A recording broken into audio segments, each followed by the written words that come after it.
मंदी अगर आ ही रही है, अमेरिका मंदी की चपेट में, यूरोप मंदी की चपेट में, फिर मैं क्यों म्यूचुअल फंड में इन्वेस्ट अपना जारी रखूं? मैं क्यों शेयर मार्केट में इन्वेस्ट करूं जब पूरी दुनिया ये मानती है, जब ये सब बोलते हैं कि मार्केट की अस्थिरता का सीधा मतलब है कि सेफ हेवन गोल्ड है।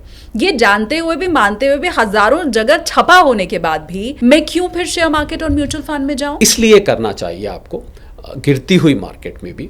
वॉरेन बुफे साहब का नियम है कि चढ़ती हुई मार्केट में तो सब चढ़ जाते हैं, जो गिरती हुई मार्केट में इन्वेस्ट करते हैं असल में वही लोग कमाते हैं। और आपके सवाल का सीधा जवाब दूं तो जब आप SIP करते हैं, अब आपका जो लॉन्ग टर्म वाला दायरा था, अभी पिछले गोल्ड में हम 2 से 5 साल का कर रहे थे, अब मैं उस दायरे को बढ़ा देता हूँ SIP के लिए।